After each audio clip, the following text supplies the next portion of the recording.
Assalamualaikum warahmatullahi wabarakatuh. Assalamualaikum warahmatullahi wabarakatuh. Selamat pagi, siang, sore, malam buat Bang Rehan. Kalaupun Abang ngeliat video ini, di sini aku mau presentasiin initial task dari praktikum karmat aku. Sebelumnya kenalin, nama aku Muhammad Dian Nugraha Ditama dengan NPM 2306264912.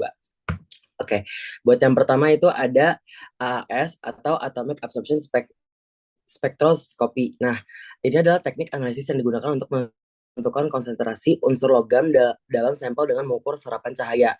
Nah, AS ini sendiri itu erat banget dengan Beer's Law. Itu ada absorption sama dengan molar absorptivity constant dikali dengan length of sampelnya dan dikali dengan solution concentration-nya. Dan prinsip dasar dari AS itu sendiri itu adalah interaksi antara radiasi elektromagnetik dengan sampel.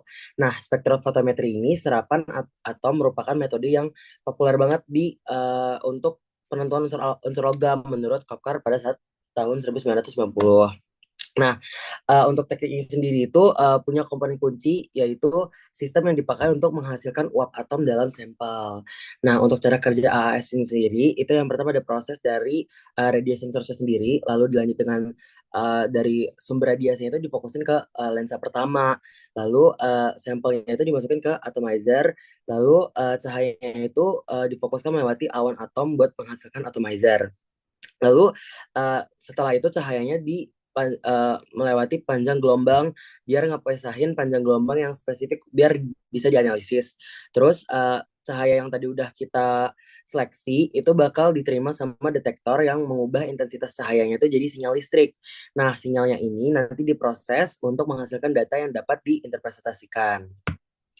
Oke, untuk komponen AAS ini sendiri ada hollow cathode lamp, flame, nebulizer, monochromator, fotodetektor, data processor. Lalu ada juga jenis-jenis AAS, itu ada tiga, flame, hydrate generation, graphite furnace. Next ada FTI, FTIR, ini Fourier Transfer Infrared Spectroscopy. Nah, ini tuh ada teknik yang memanfaatkan radiasi infrared biar bisa kita mempelajari interaksi di mana radiasi infrared itu dengan molekul-molekul dari sampel tersebut. Nah, teknik itu digunakan biar bisa mengidentifikasi gugus fungsionalnya, memeriksa struktur molekulnya, terus serta menganalisis komposisi kimia berbagai material seperti senyawa organik, polimer, dan biomolekul. Terus untuk prinsip kerjanya itu bisa dibaca yaitu ketika kedua berkas cahaya digabungkan kembali, intervensi cahaya terbentuk dalam interferometer dengan rekaman intensitas cahaya hasil dari intervensinya dengan perbedaan jalur optik yang dipresentasikan pada sumbu horizontal. Oke, untuk komposisi dari instrumennya sendiri itu ada 6, sumber infrared, interferometer, sistem detektor, sampel, komputer dan software pengolahan data, dan beam condensing and focusing lenses. Nah, di sini aku juga mau paparin ada FTIR spektra, biar bisa ngebaca dari grafik yang dihasilkan, jadi ada beberapa warna biar bisa dikategorikan. Nah, untuk cara kerjanya sendiri, FTIR itu datang dari sumber sinar akan diteruskan, kemudian dipecahkan oleh pemecahan sinar menjadi dua bagian, sinar yang tegak lurus. Sinar ini kemudian dipantulkan oleh dua cermin diam dan cermin bergerak. Sinar hasil pantulan tersebut akan dipantulkan kembali menuju pecahan sinar dan saling berinteraksi. Dari pecahan sinar tersebut akan diarahkan menuju sampel dan sebagian menuju sumber. Pada temperatur di atas temperatur 0 atau absolut, itu semua atom di dalam molekulnya bervibrasi antara satu dengan lainnya. Suatu ikatan kimia dapat bervariasi sesuai dengan level energi sehingga memberikan frekuensi yang spesifik. Um, nah, ini untuk mekanismenya. Oke, untuk UV vis, nah UV vis ini tuh digunakan untuk mengukur serapan cahaya di daerah ultraviolet, jadi 200 sampai 350 nanometer, dan sinar tampaknya oleh suatu senyawa yang memiliki gugusan kromofor terhadap panjang gelombang cahaya tertentu. Untuk prinsip dasarnya itu, dia tuh interaksi cahaya dan materi. Nah, di sini aku bagi jadi 3 poin, yaitu cahaya yang melewati atau diserap oleh molekul dapat menyebabkan molekul tersebut bergerak. Panjang gelombang cahaya yang kuat diserap oleh suatu molekul disebut penyerapan maksimum. Spektrometri UV-Vis didasarkan pada hukum Lambert-Beer. Nah, ini untuk hukum Lambert-Beer-nya. Itu setiap zat menyerap cahaya dengan cara yang berbeda dan unik dan ada hubungan spesifik antara suatu zat dan spektrum UV-Vis yang dapat digunakan untuk mengidentifikasi unsurnya. Lalu untuk instrumennya ini itu ada terdiri dari 4 bagian, yaitu sumber cahaya, monochromator, tempat sampel, dan detektor. Untuk cara kerjanya sendiri, itu ada cahaya prokromatis dari sumber diteruskan melalui monokromator yang memisahkan cahaya menjadi gelombang tertentu. Cahaya monokromatis diteruskan melalui sel sampel yang berisi larutan yang akan dianalisis. Ketika cahaya melewati larutan, sebagian cahaya akan diserap oleh molekul dalam larutan.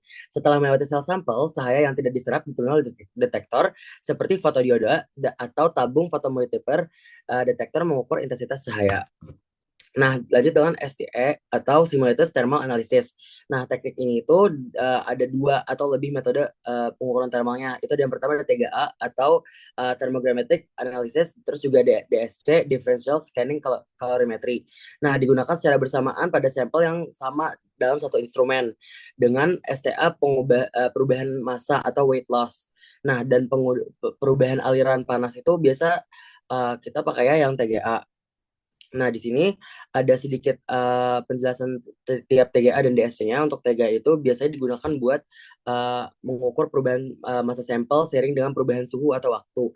Kalau DSC itu mengukur perubahan aliran panas untuk mendeteksi peristiwa endotherm atau exotherm. Nah, untuk komponen instrumennya itu yang membuat TGA ada 6: microbalance, furnace, sample, dan curriculable, temperatur program, gas inlet, gas outlet, dan komputer. Kalau di SC itu ada reference and sample pans, heater, temperatur control, amplifier, temperature difference atau heat flux, CPU, central processing unit. Lalu untuk cara kerjanya TGA, itu furnace memanaskan sampel sesuai dengan program suhu yang telah ditentukan. Gas dialirkan ke dalam furnace untuk mengontrol atmosfer di sekitar sampel. Selama pemanasan, itu berat sampel diukur secara terus-menerus oleh weight machines. Terus DSC itu mengukur perbedaan aliran panas antara sampel dan reference data dari TGA itu atau berat versus suhu. Dan DSC, aliran panas versus suhu, itu direkam dan ditampilkan. Untuk DSC sendiri, itu sampel dan referensi dipanaskan atau didinginkan dengan laju yang diprogram. Terus DSC mengukur perbedaan aliran panas yang diperlukan untuk mempertahankan sampel dan referensi pada suhu yang sama. DSC itu menghasilkan plot yang menunjukkan aliran panas sebagai fungsi suhu atau waktu. Plot DSC dianalisis untuk menentukan suhu dan entalpi transisi. Nah, itu aja. Terima kasih buat Bang Raihan karena udah mendengarkan. Di sini aku juga punya pantun. Ubur-ubur ikan lele, masa nggak terima Diandra jadi atletin tahun depan, Le. Terima kasih, Bang.